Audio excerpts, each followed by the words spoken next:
你竟然敢打我！我舅舅都没打过我。啊？是吗？你舅舅不是每天都说要把你的腿打断吗？他只是说说而已。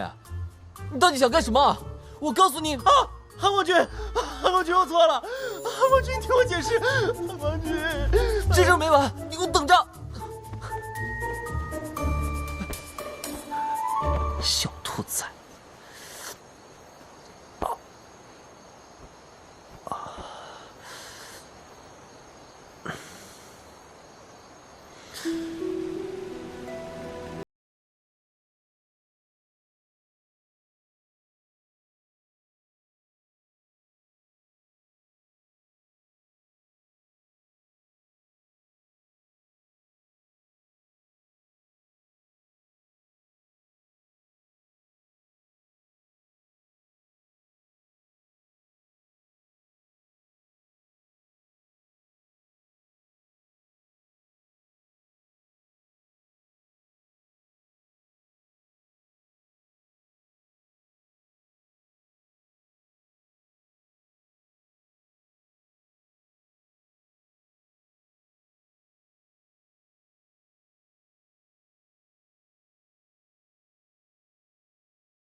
哦，蓝湛，我没事。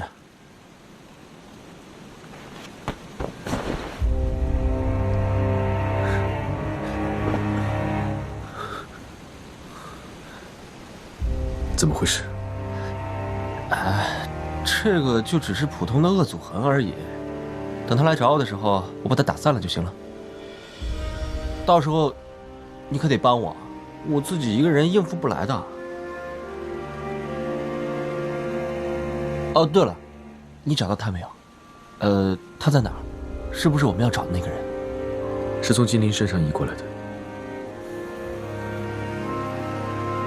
你遇到江婉仪了？只要两个人都活在世上，怎么都会碰到的。走吧，我背你。哎呦，我这只是被紫电抽了一鞭子，腿麻而已，又没有断。再说了，大男人还要背，太难看了吧？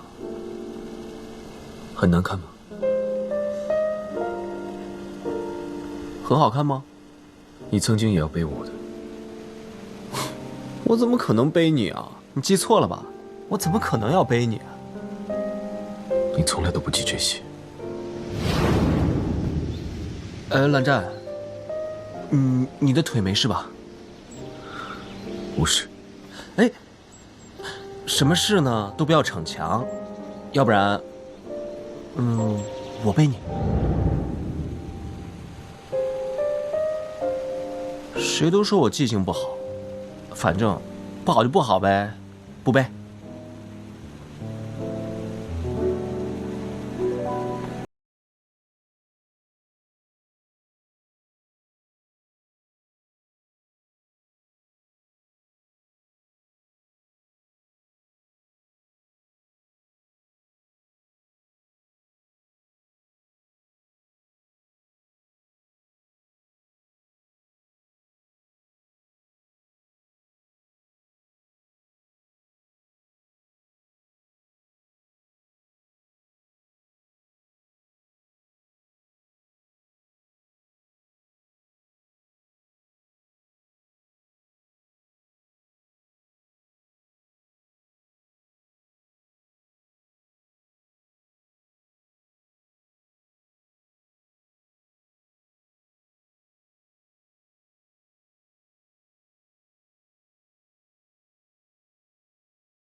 面具。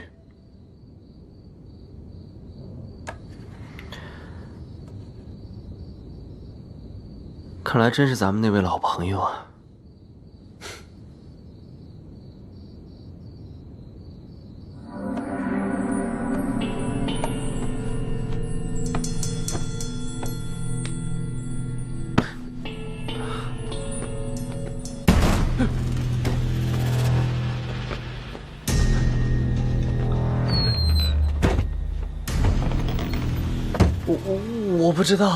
我不知道，我什么都不知道，我真的什么都不知道。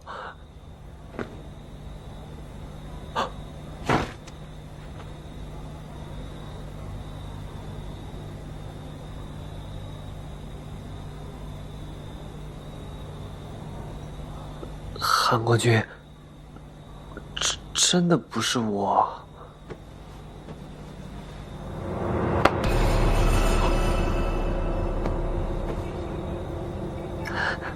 韩国君，我只是恰好路过，我真的什么都不知道。你不知道啊？那我来说，会不会我说着说着，你就突然知道了呢？这位公子是？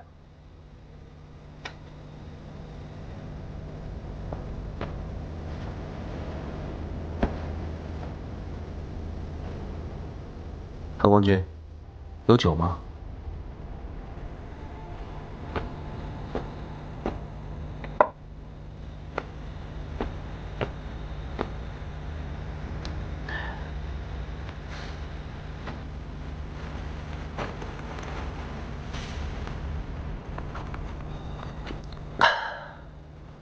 行路岭上一直有吃人领和吃人宝的传闻，然而一直没有真实的受害者，所以这都只是谣言而已。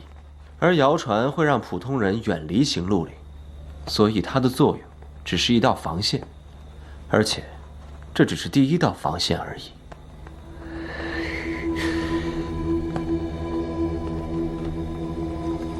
这位公子，我看你有点眼熟。那有第一道，就会有第二道。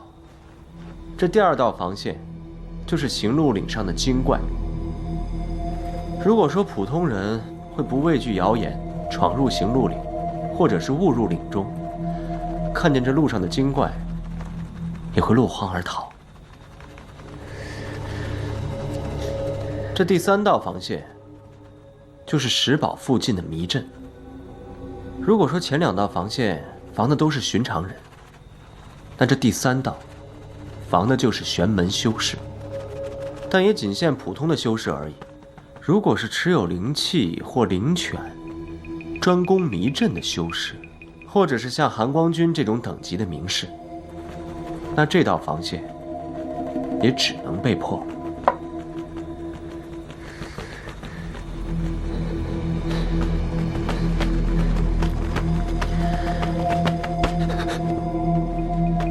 三重防备，为的只是行路岭上的食人堡不被人发现。那设这座石堡的人究竟是谁，已经很明白了。这里是清河聂氏的地界，除了聂家，没有人能轻易的在清河上设下这三道关卡。更何况，你又碰巧出现在石堡附近，留下证据。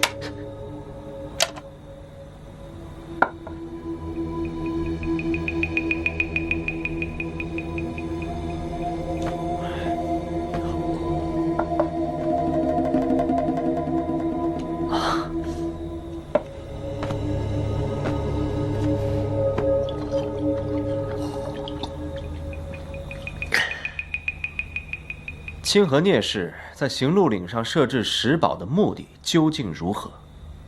墙里的尸体究竟是怎么来的？他究竟有没有吃人？聂宗主，你今天要是不说清楚的话，小心日后被捅出去，玄门众家一同来质问讨伐，只怕到时候你想说，也没有人愿意听，也没有人愿意相信你了。那根本不是什么吃人堡，那就是我家祖坟。坟？你们家祖坟棺材不放尸体，放佩刀啊？韩光君，在我说之前，你能不能先发一个誓？你看在咱们两家世交，你大哥和我大哥结义的份上，接下来无论我说什么，你还有你旁边这位，你们千万不要传出去。万一日后捅出去了，两位也请帮我做个见证，替我说几句话。韩光君，你一向说话算话，只要你发誓，我便相信你。如你所愿。那我问你，你说他不是什么吃人宝，那他究竟有没有吃过人啊？吃过啊？哎，不，可是不是你们想象的那样。这些事主要的错也不在我们家，那是几十年前了。行路岭上吃人宝的传闻就是从那时候传出来的，我只是负责添油加醋，把谣言扩大几倍而已。愿闻其详。韩光君，你们也知道，我们聂家和其他仙门世家不一样，自古正道都是以剑法入道。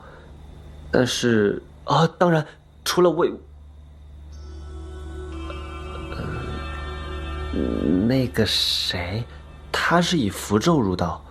我们聂家的厉家先祖是一位屠夫，所以我们家修的是刀道。我们历代家主的佩刀戾气和杀气都极重，几乎每一位家主最后都是走火入魔，暴体横死，而他们性情暴躁也与此有着极大的关系。在家主生前，他们佩刀的躁动尚且能由主人控制，但是主人死后，他们无人管制，就会变成一把凶器。哦，这可接近邪魔歪道了。哎，不一样！邪魔歪道之所以是邪魔歪道，是因为他们要索人的命，但我们家的刀不用人来祭祀，而是需要妖魔鬼怪来祭祀。他们这一辈子斩杀太多了这种东西，如果最后不给这种东西让他们斩的话，他们就会躁动不安，搞得家里不得安宁。而且每一位刀灵只认一个主人，不能为旁人所用。我们这些后人又不能把刀融了，一来是对先人不敬，二来就算融了也未必能解决。可真是大爷啊！可不是，那些跟随列祖列宗披荆斩棘、寻仙问道过的刀本来就是大爷。随着我们家宗主的这个修为越来越厉害，这个问题也越来越严重了。直到我们家第6代宗主，他想出一个办法，就是建造吃人堡。差不多，但一开始想到的并不是这个办法，他只是给他父亲和爷爷的刀打了2副棺材，建了一个石堡。奇怪的是，石堡里也没放什么贵重物品，但是却镇压了数百个妖魔鬼怪。哎，韩国君，你听我解释，我们收集这些并不是为了作祟，而是第6代宗主说了，既然这些刀灵想要跟这些邪祟争斗，那就给他们邪祟，让他们争斗不休。所以我们把邪祟和刀棺一同下葬，就是当做陪葬品，用以缓解刀灵的狂气。这样一来，才换来我们后来几代人的安宁。那为什么说他吃过人呢？哎，也不是吃人，就算他吃过人吧，但也不是你们想的那样。我们家一开始修的其实是个刀墓，就修成了很常见的坟墓，可是后来被一帮盗墓贼给挖了。这可真是太岁头上动土啊！可不是嘛！那会儿盗墓贼听说行路岭上有个前朝大墓，所以他们早就踩好了点，有备而来。他们在里面东翻西翻找黄金珠宝，却惊动了这里面镇压的刀灵。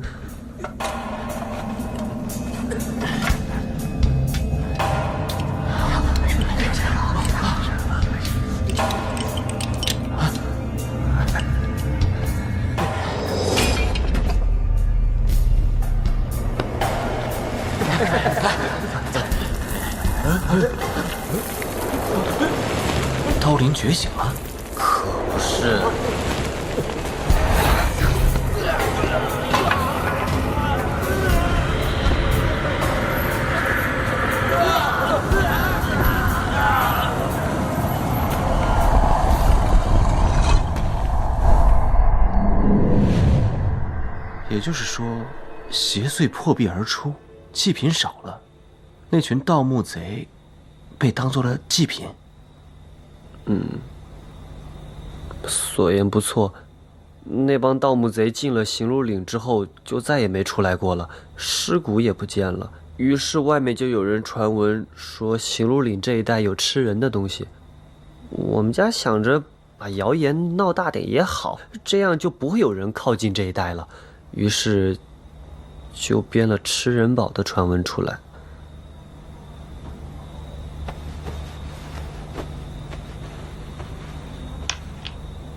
两位可以看看这个。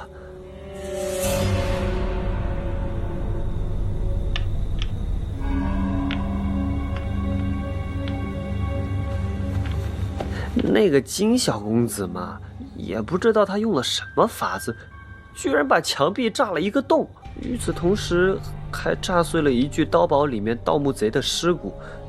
因此他进去后不久，刀堡里的迷阵就启动了，将他迷晕之后，让他自己把自己埋进墙壁里面。我是定期都会去那边查看一番的，今天一去就看到了这个。我刚捡起这块石头，就有一条狗追过来咬我，我真的是……这个祭刀堂跟我们家祖坟也差不多，一般的修士知道这是我们家地界，根本不会来清河这一带冶炼。谁知道这么倒霉，碰到一个不守规矩的精灵，可不是吗？韩光君，还有这位公子，该说的不该说的，我今天可全都说了，两位可千万不要传出去啊！定当遵守诺言。多谢韩光君。那我可否先行告辞？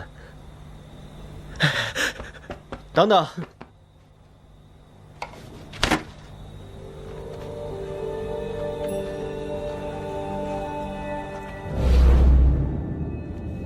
聂兄，什么好玩的？借我看看。哎，你小心点，这个呢可是我最喜欢的一副扇子，你看，画工精巧，构图别致，怎么样？是不是当世极品呢？我看啊，也就那样吧。哎，不，什么叫就那样？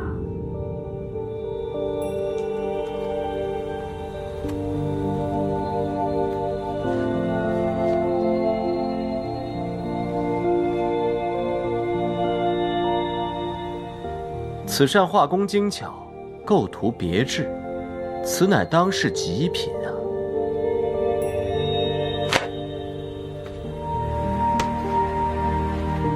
公子真是好眼力啊！在下告辞。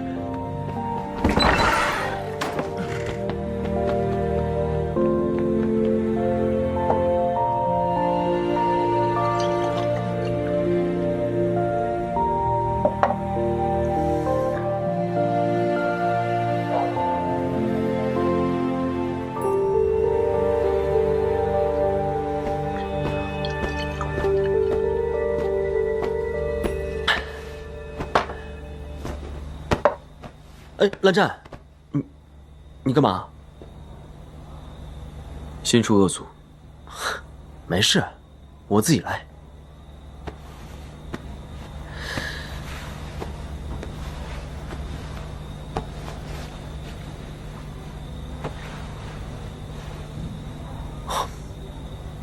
都到腿根儿了。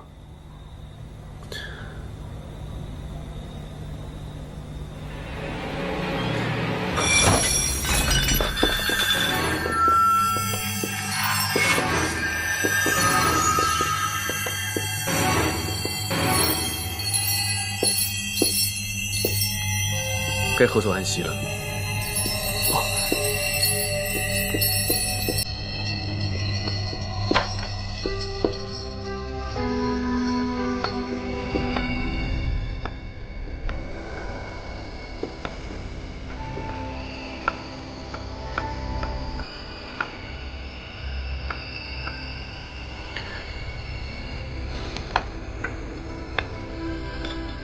好好睡。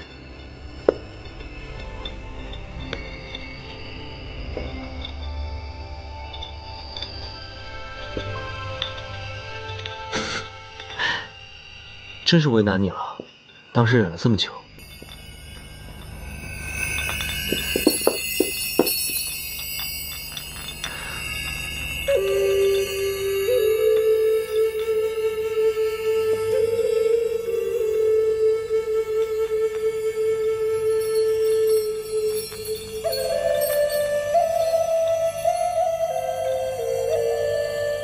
喂，怎么回事啊？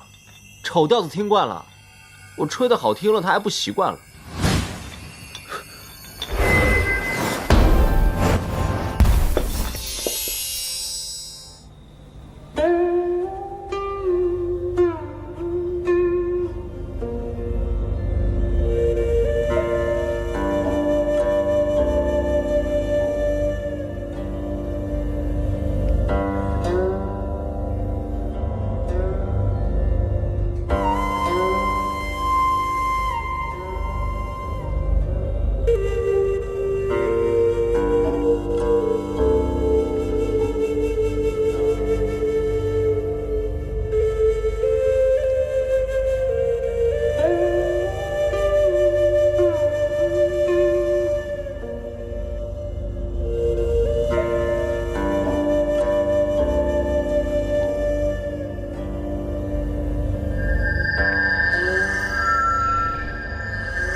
这些天，我从没有见到过他像今天这样急躁的样子，像是被什么东西刺激了。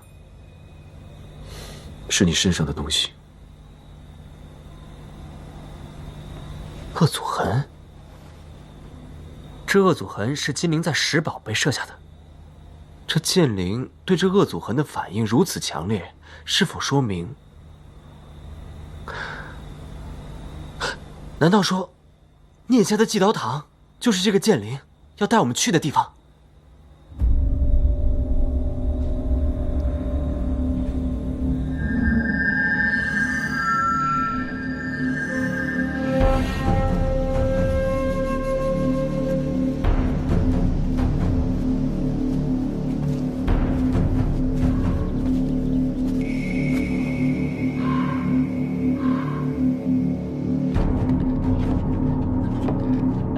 把那边填上，那边填上。哎，小心小心。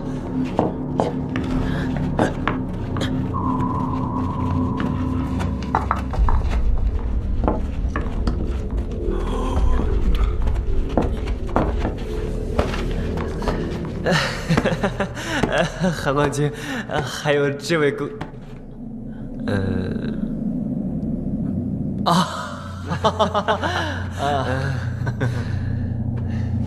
聂宗主啊，砌墙呢？是。不好意思啊，可能一会儿要麻烦你重新再砌一次。好。啊！哎，等等。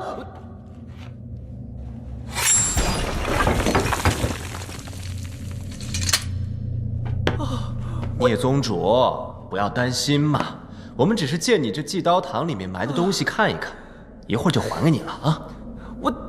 帮忙。你，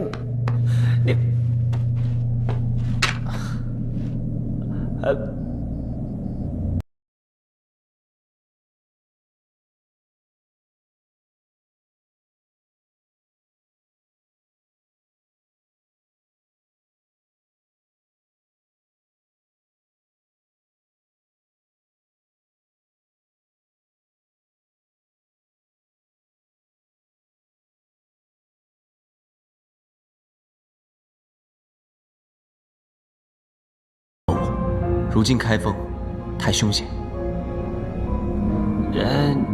你们到底在找什么？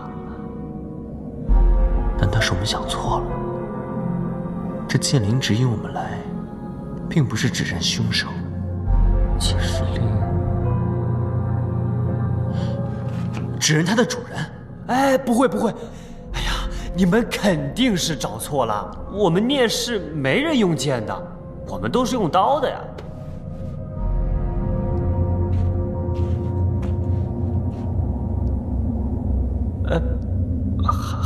唐国君，我真的没骗你们，你们聂宗主，你确实没有骗我们，而且错在我们，大错特错。这恶灵能附于剑上，只能说明它是有灵兵器，但谁又能保证它一定是剑灵了？聂宗主，有件事情还要麻烦你一下。还有事儿啊？哎呀，不是什么麻烦的事情，就是要麻烦你把祭刀堂所有的配刀都拿出来一下。什么？韩国君，你们这是不是有点太我？烦劳聂宗主。哎，开吧。是。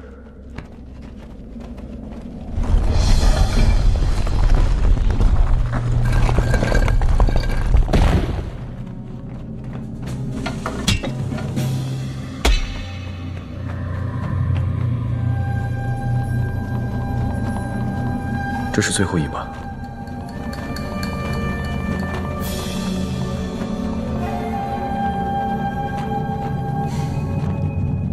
真是奇怪啊，这里面所有的配刀，既没有阴虎符的痕迹，也没有刀灵离体，难道？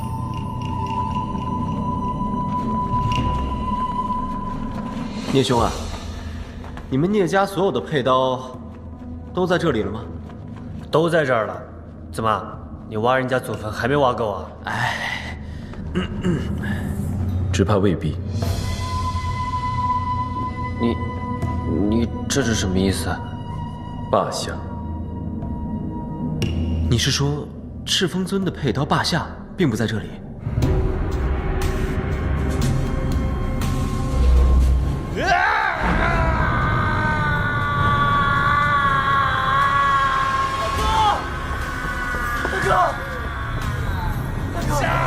大哥！我要杀了你！快走！大哥！别过去！大哥已经不认人了！大哥！大哥！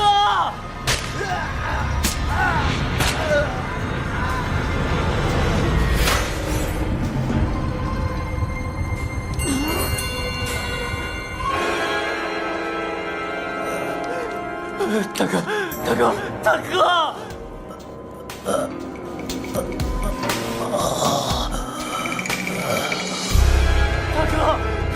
是我呀，大哥！大哥！是我呀，大哥！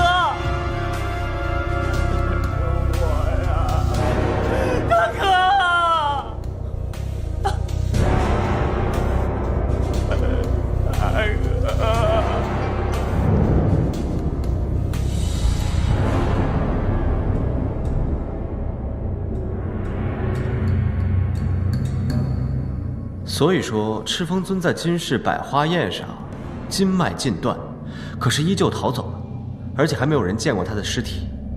没错。这不是和我一样吗？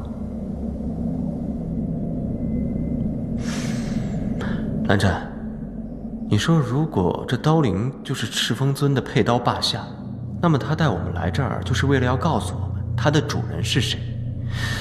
你说他接下来会带我们去哪儿啊？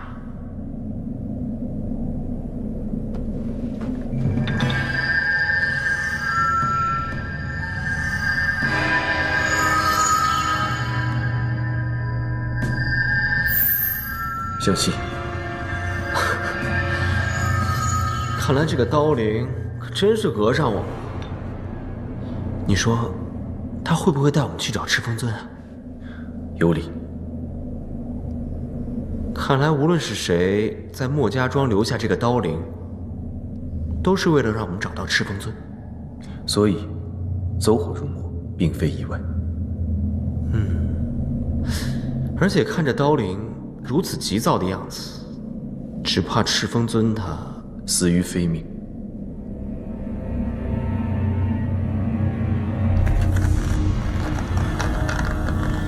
不过，就算赤峰尊真的是被人杀害了，跟我的阴虎符又有什么关系啊？不会有人要陷害我吧？道士自然清楚。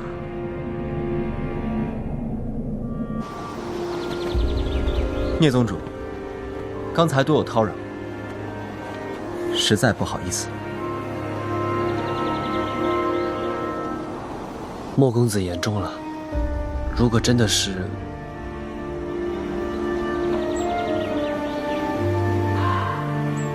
如果真的是大哥的巴下作恶的话，我们聂氏自然不会坐视不理。待我修好祭道堂，自然会前去寻找韩光君和莫公子的。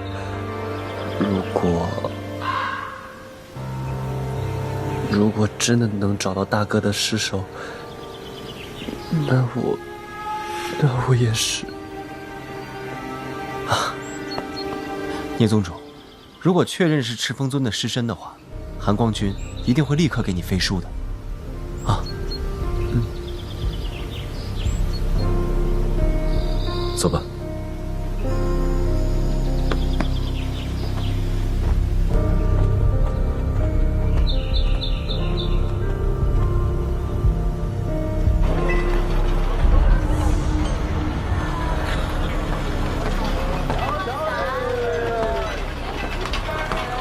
恶祖痕如何？已无大碍，不过还有那么一点点，没事。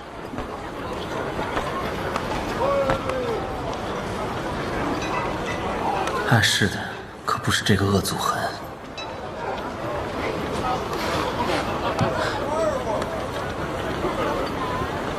一点是多少？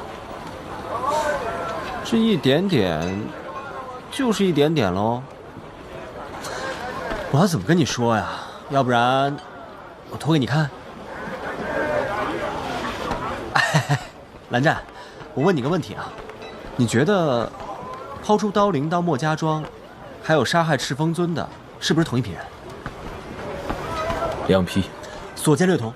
如果此人真的杀害了赤峰尊，却连尸体也不敢让大家找到，就更不可能抛出刀灵去伤害蓝家的人，因为这样太容易被调查，也太容易被发现了。一个费尽心思藏匿，一个却生怕大家发现不了，所以他们两个肯定不是同一批人。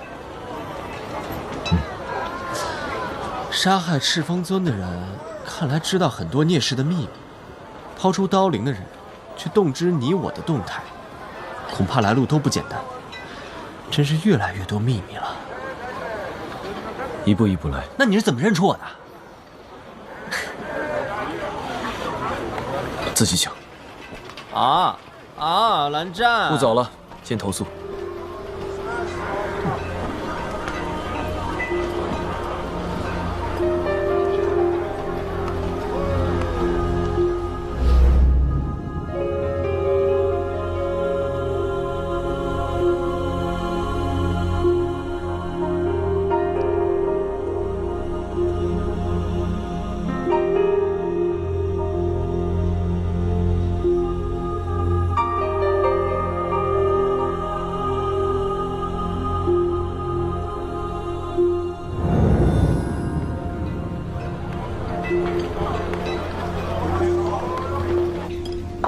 来喝，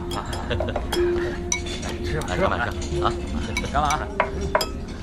好酒，来杯。好酒啊，蓝湛，好酒。客官啊，这城市鬼宅在这里可都好些年了，你们千万不要乱去啊，凶险得很。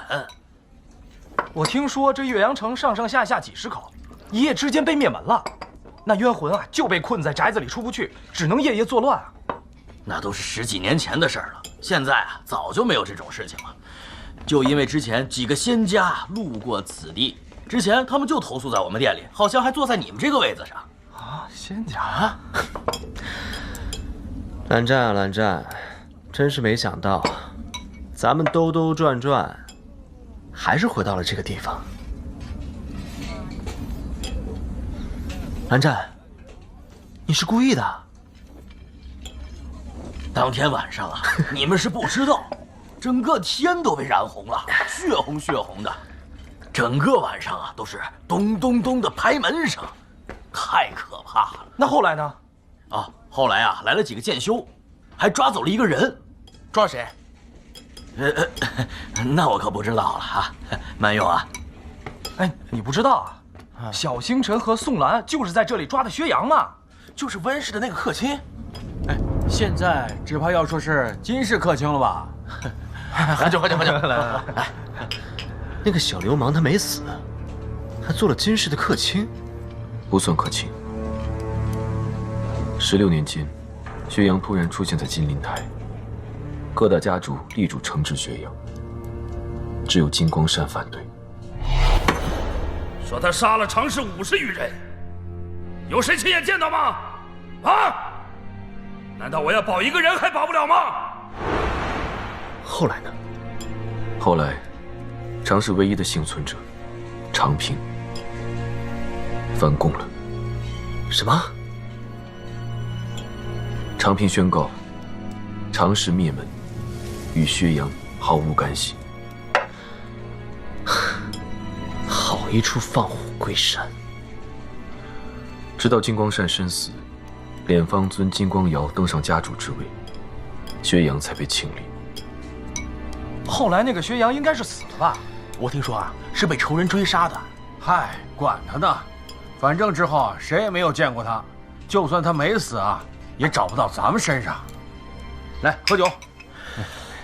哎，我听说他和夷陵老祖有点关系，是不是？哎，喝酒。又是我，来，喝。真是没想到，都过了16年了，大家对我这个夷陵老祖还是喊打喊杀，任何事情都和我有关。哎，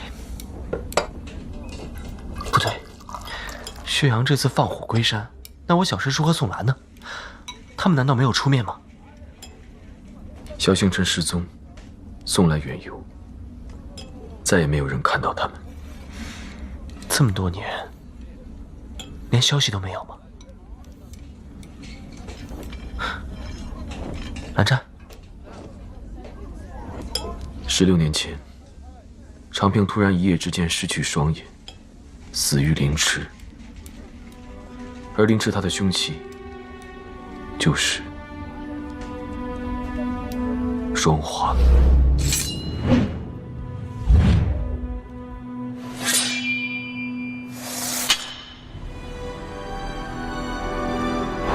什么？怎么可能？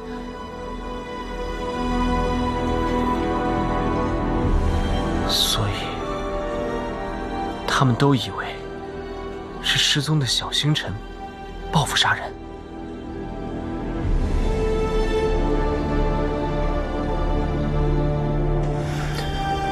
岳阳别后，我只见过宋兰一次，当时想着后会有期。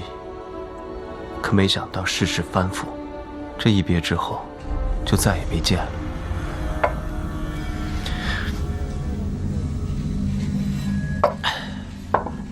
其实说实话，我还挺羡慕小星辰和宋兰二人的。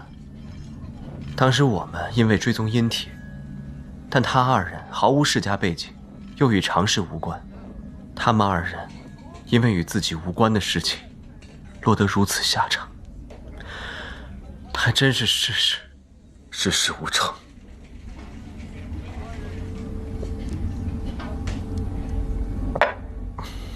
没错，世事无常，当服一大白。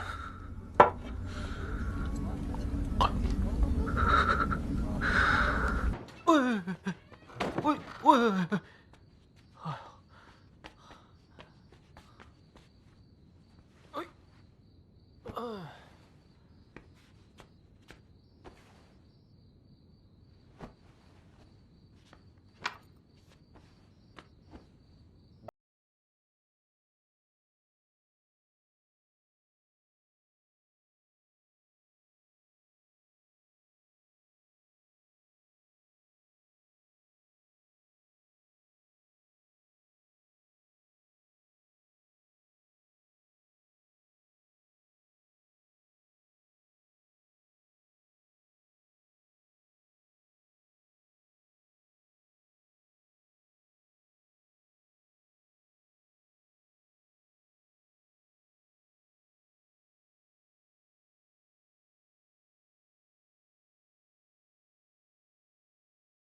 温宁，果然是你。喂，怎么不认得我啊？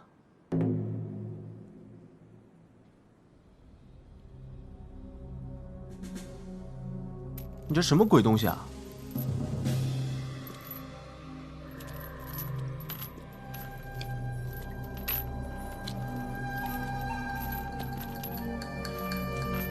站好，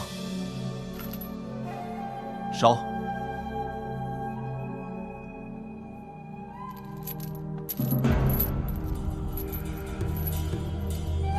温宁能徒手把钢铁拧成泥浆，断不会这样任他拖在身上。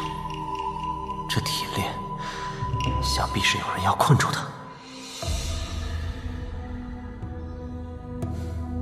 留下温宁的人，必然不能让他自行思考，要让他听从旁人命令，必先毁其神智。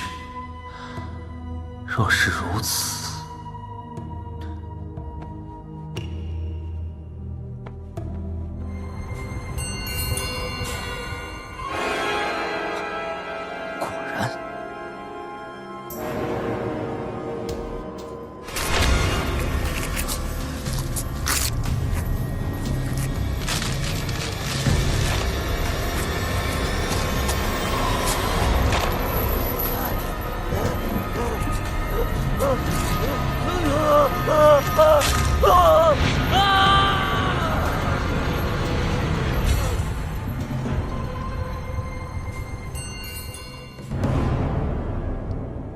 那日，我与姐姐同上金灵台，便被金宗主关了起来，然后我的记忆便越来越模糊了，就好像被人关在一个漆黑的地方。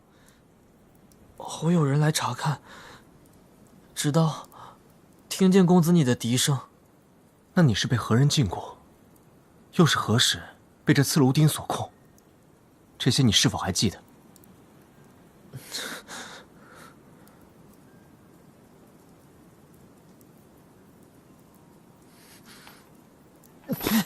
哎，温宁，你这是干什么？公子，对不起。这么多年了，你还要这样子吗？也行。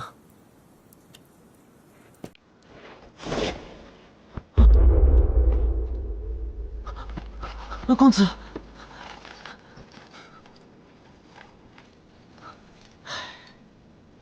你看看你，早像现在这样挺直腰杆讲话，不好吗？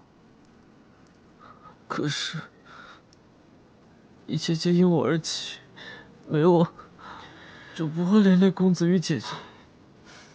一切皆因你而起，你真的好伟大呀！如果真是如此的话，恐怕将你挫骨扬灰千千万万次也不够吧？岂能容你死到今日啊？我，温情说的对，你是把刀，而且是把宝刀，是宝贝，岂有不爱之理？当年兰陵金氏对外宣称，已将你姐弟二人挫骨扬灰。现在你这鬼将军不也活得好好的吗？哎，你这总这么挂在身上，叮铃咣啷的也不是办法呀，得找一把仙剑给你斩断了。这样，你先在这里等着，我先回客栈。如果蓝湛还醒着呢，哎，那就算了；如果他睡了，我就借他的碧晨用一用。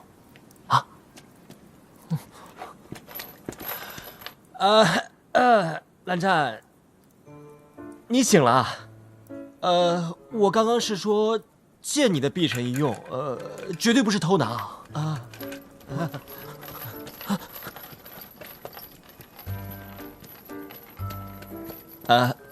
蓝湛，你，蓝湛，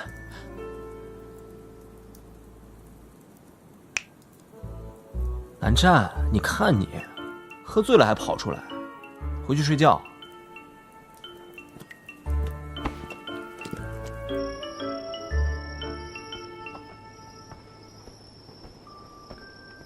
你不要动啊！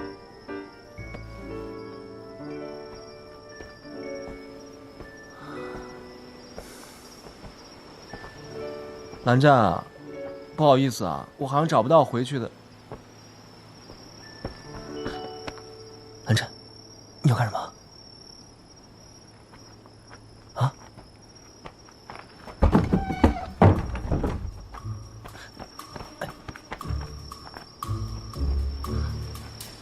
蓝湛，你要干嘛？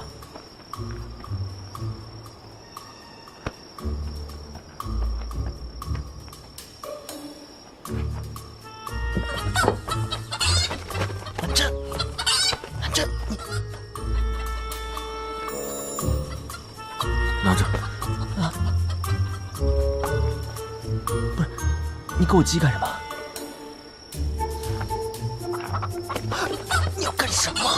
这些鸡是有主人的，你这是偷，你知不知道？肥不肥？啊？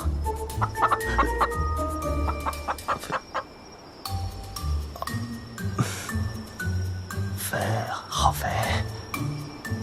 你好厉害！给你，都给你。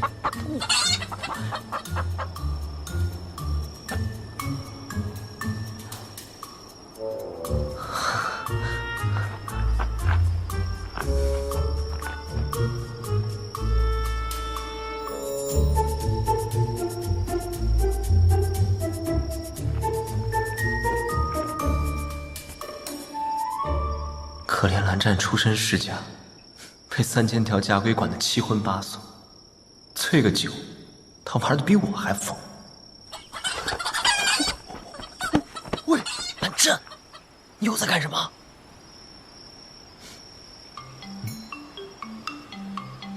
蓝忘机，到此一游。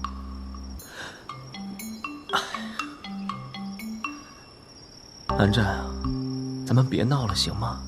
回去睡觉啊，听话。走了，走。哎，走，快走。哎，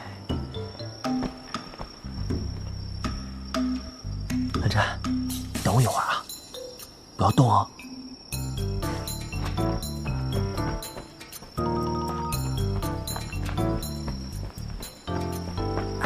蓝湛，搞定了，走，快走！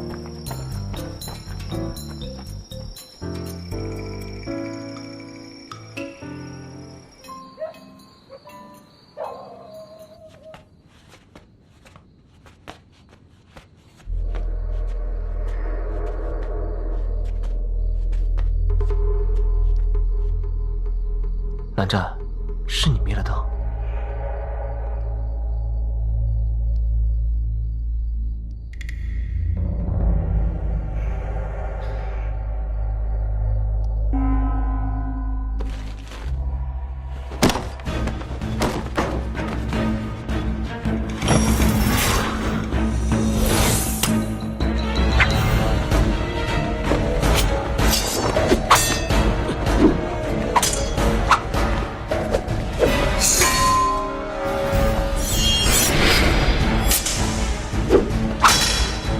如此熟悉蓝湛的剑法，难道他是蓝氏主人？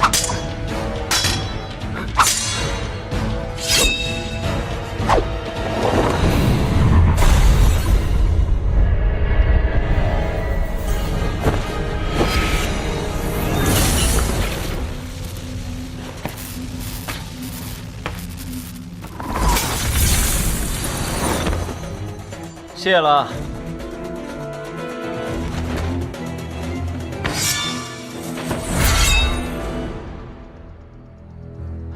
传送符。哎，蓝湛，蓝湛，他已经走了。哎，蓝湛，好了好了，他已经走了。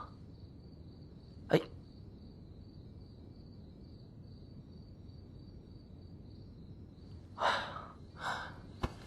来，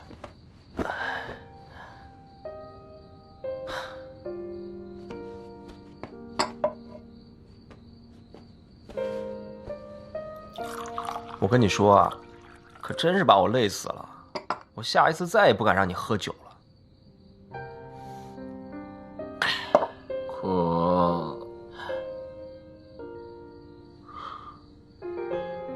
水啊，好，好，好，我给你倒。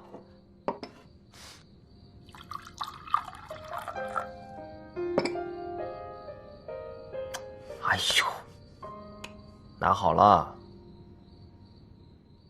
哎，干嘛？哎，我是让你喝这里面的水。哎，行了，哎，你看你，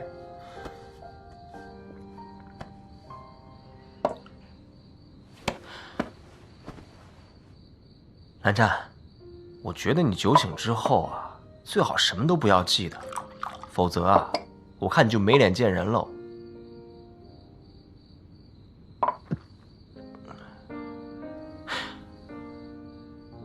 蓝湛。这是几？啊，所以现在是有问必答时间。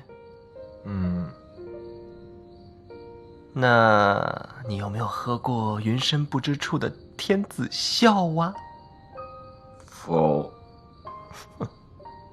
那你有没有犯过禁？有。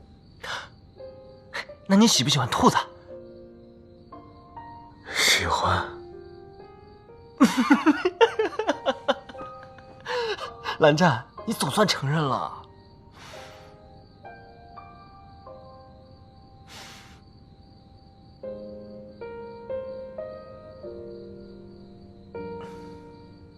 你为什么帮我？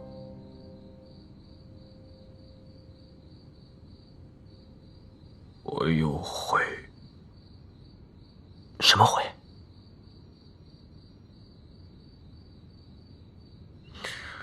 不夜天没有和你站在一起。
爱迟到，休息。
他就掉了。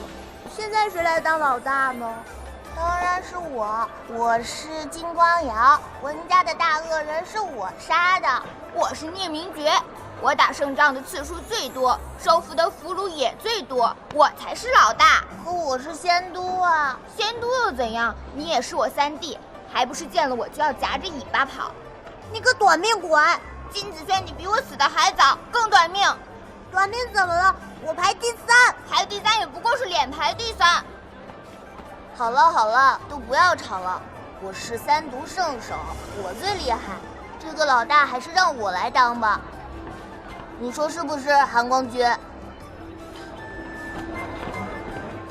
嘿！各位先手，能否问一个问题啊？你要问什么？我想问，为什么夷陵老祖魏无羡不在啊？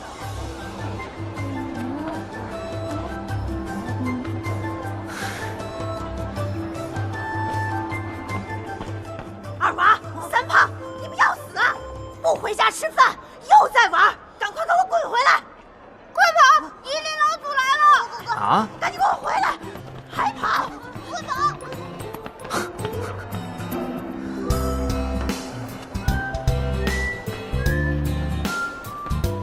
蓝湛，你醒了啊？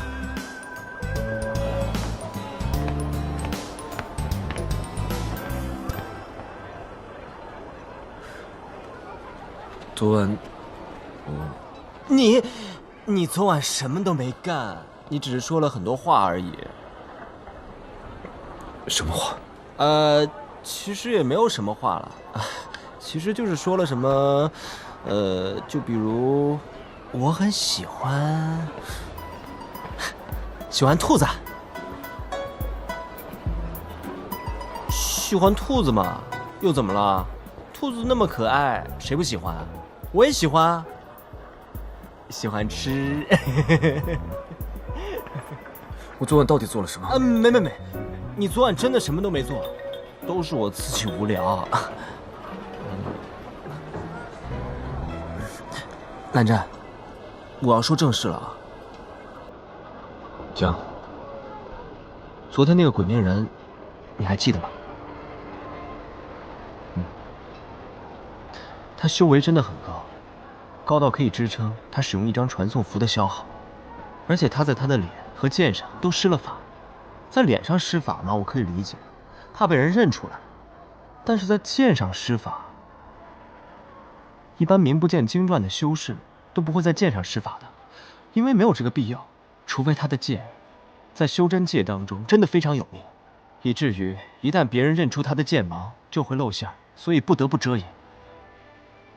而且昨天我看你和他交手，他似乎很了解蓝家的剑法。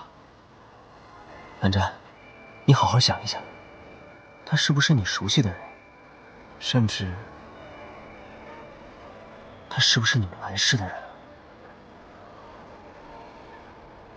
不是。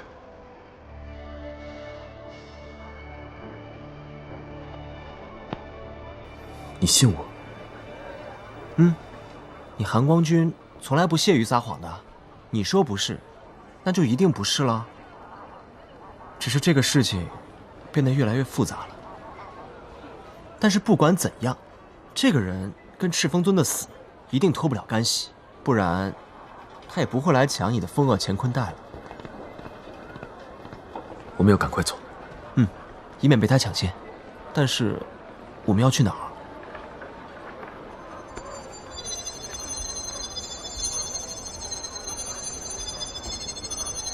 鼠洞。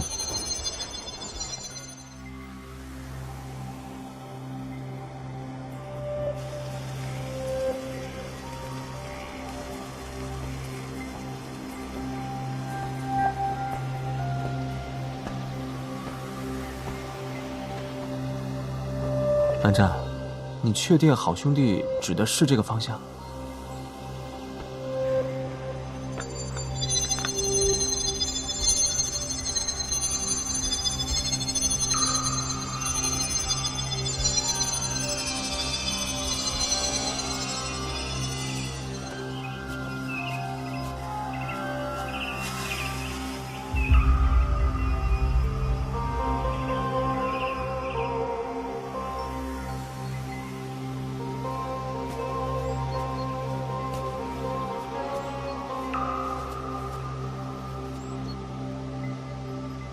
奇了怪了，这条路不像有人走的样子啊。蓝湛，不如去问一下那些村民吧。大叔跟您打听一下，这条路是通往什么地方？啊，这条路通的是义城，那个地方啊晦气得很，住在这城里的人呐，要么短寿，要么横死，久而久之便得了这义城之名。谢谢大叔，客官慢走啊！啊。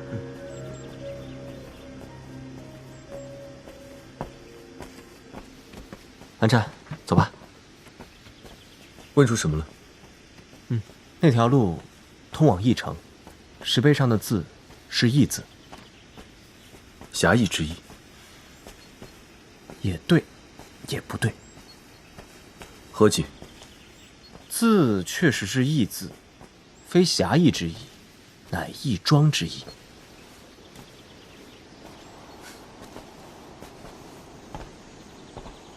听老板说呀，自古以来，住在那座城里的人10之6、7都短命，要么短寿，要么横死。城中供置放尸体的义庄非常多，再加上这里盛产棺材、纸钱等丧葬阴奉之物，无论是做棺材还是扎纸人，技艺都非常精湛，所以取了这个名字。那个老板还说啊，最近很少人去义城了，里面的人除了送货也很少出来，附近也见不到什么人影。这条路荒废了好几年没有人走了，果然难走。小心行事。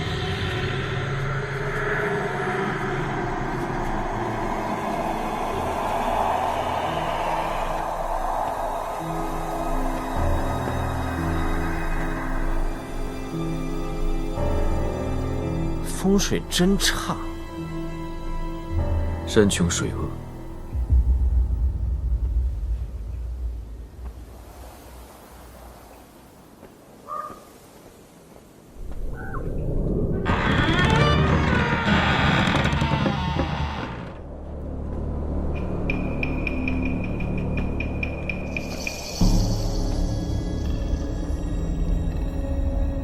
蓝湛，若是这时有人趁着这大雾悄悄地走到我们中间，恐怕我们两个都不会发现呢。晋升，小心。哦。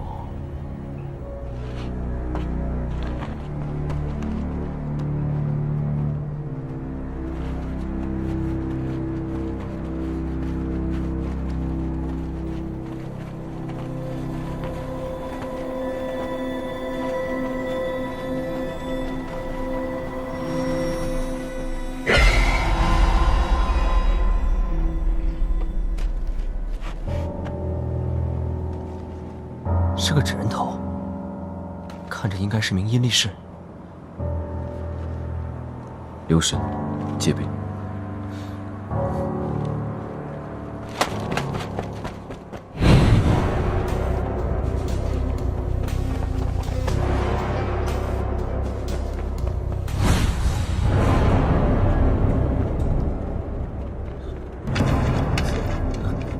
谁？金陵？思追？怎么又是你啊？我还想问，怎么又是你呢？莫公子，你也在，那是不是韩光君也来了？一定来了，那是碧晨吧？对，来了。不过你们先告诉我，你们怎么会在这里？不要告诉我你们是一起结伴约好了要来夜猎啊！这里怎么这么奇怪，一个人都没有？青天白日，妖雾弥漫，而且没有一家店铺开门。哎呀，这不是重点，先告诉我你们为什么会在这里。这就说来话长了。我们进城之后，雾太大，担心走散，便聚到了一起。忽然之间听到了这种声音，当时并没有这么快，一下一下响得很慢，还在前方的白雾里朦胧看到一个矮小的影子慢慢走过，冲上去就消失了。之后这声音就一直跟着我们。我们进城后一直沿着这条路走，从没变过方向，谁知却一直走不出去。有没有尝试御剑飞上去看看嘛？试过，我感觉往上飞了很长一段距离，但其实并没有上升多高，而且有一些模糊的黑影在空中流窜，不知是什么。我担心无法应付，便下来了。啊？这雾不会有毒吧？这雾没毒的，我们待了这么久，不是也没死吗？早知道我就把仙子带过来了，都怪你们那头死驴。我们还没怪你那条狗呢，它先动口咬的，被小苹果撂蹶子踢了个正着，怪谁？反正现在2只哪只也动不了了。哎，等等，我的小苹果被咬了。那头驴能跟我家仙子相比吗？仙子可是我小叔叔送我的，他要是出了什么事儿，1万头驴也赔不起。好，我跟你说啊，你少拿脸方尊压我啊！我的小苹果还是寒光君送我的坐骑呢，你们怎么能把小苹果带下山，还让他受伤啊？你骗人！寒光君才不会送这种坐骑呢。对不起，莫公子，你的小苹驴在云深不知处每日喧哗，各位前辈投诉已久，命我们这次下山夜猎一定要把它赶走，所以我们就……那头驴我看了就讨厌，还叫什么小苹果，蠢死了！小苹果怎么了？他爱吃苹果就叫小苹果喽，多朴实啊！这名字比你养那条肥狗叫仙子好18条街呢。仙子哪里肥了？你找一头比它更矫健的灵犬试试。怎么不说话了？禁言。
阴虎符？怎么会？不是我操控的阴虎符，我操控的傀儡绝对不可能这么轻易被斩断。看来我之前想的没有错，果然有人复原了阴虎符，不过只是半块而已，威力还没有那么大。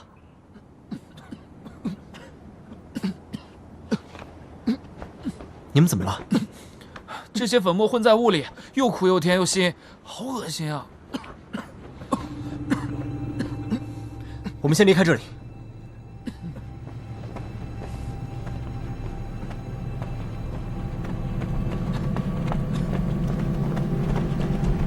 可是我们什么都看不见，往哪儿走啊？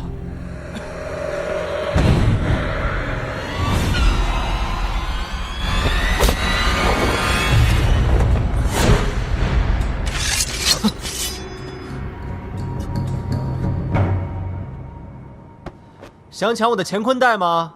可是你眼神不太好，拿我的锁灵囊干什么？蓝湛，装神弄鬼的来了！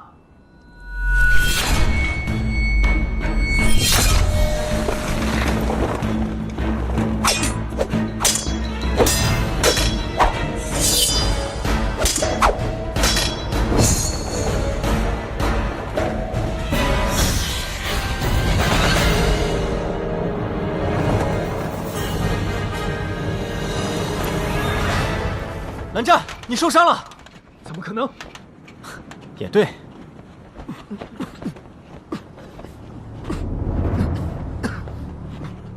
我们往这边走。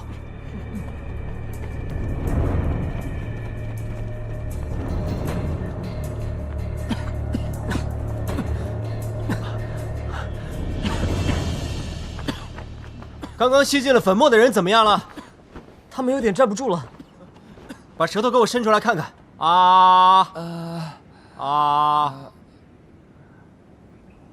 那些傀儡身上被人下了毒。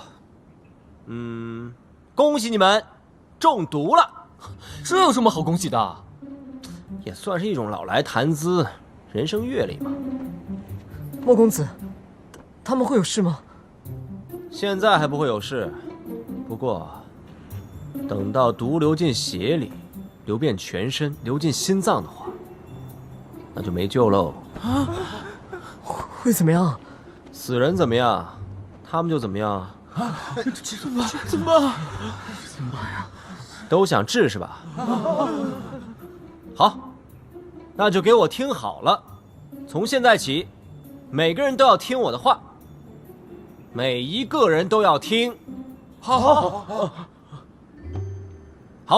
都给我站好了。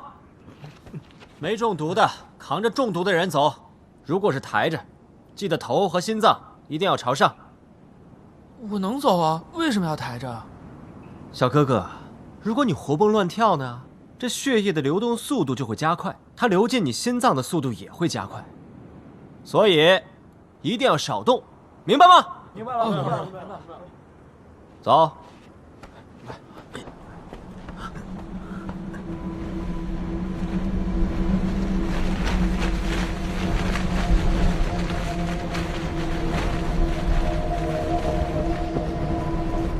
莫前辈，我们去哪儿啊？城肯定出不去了，去敲门吧。你让我们进这些屋子里去？外面都已经这样危机四伏了，要是这屋子里面还藏着什么东西，正在窥视我们怎么办？没错，很难说究竟是外面更危险，还是屋里更凶险。不过这外面已经这样了，屋里再糟也糟不到哪里去吧。走吧，事不宜迟，还得解毒呢。走啊！哼。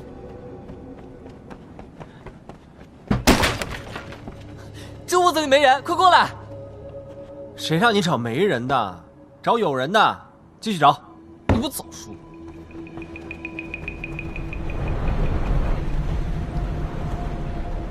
喂，有人吗？请问有人在吗？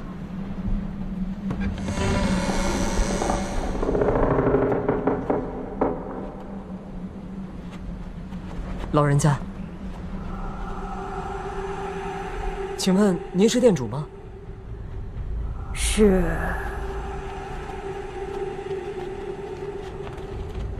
店家，我们初来贵地，雾太大，有些迷了方向，走久了有些累了，不知道能不能借店家的店歇个脚啊？我这店不是供人歇脚的。可是店家，你们这个地方其他的店也没有人在了呀，店家当真不能通融一下？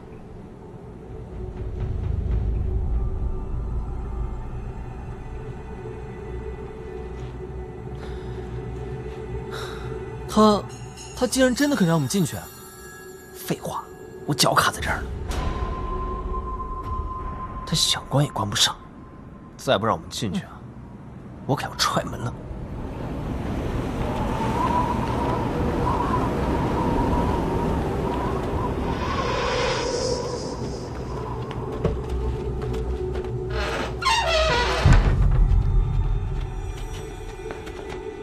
店主，怎么不燃灯啊？灯在桌上，自己点。哦。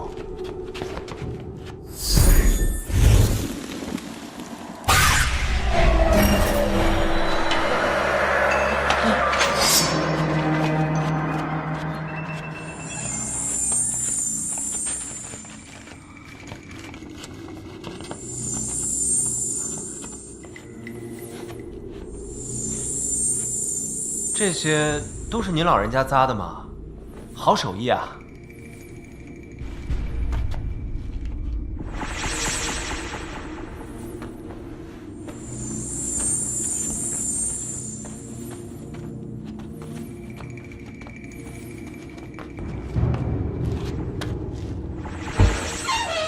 这个老妖婆肯定有古怪。哎，你果然不是疯子。谁说我是疯子了？那你戴着面具，我喜欢不行啊？造型多独特，多别致。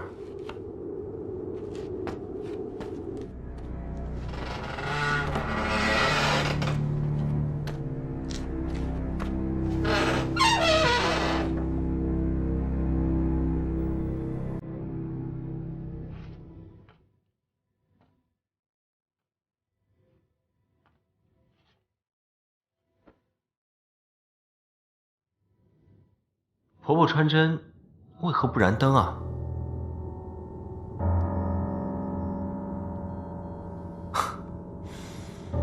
我来吧。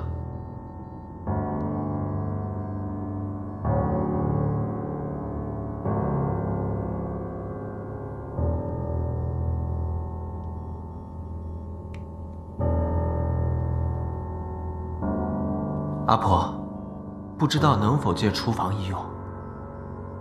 厨房在后边，自己用吧。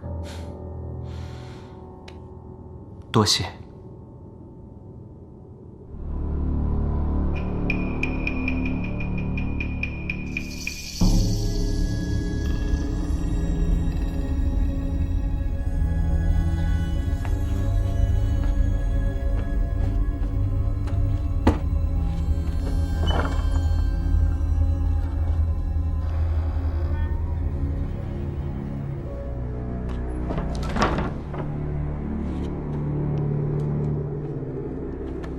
还是别进去了，里面虽然没有什么危险，但是这个地方处处透着诡异，在别人的地盘上，我们还是乖一点比较好。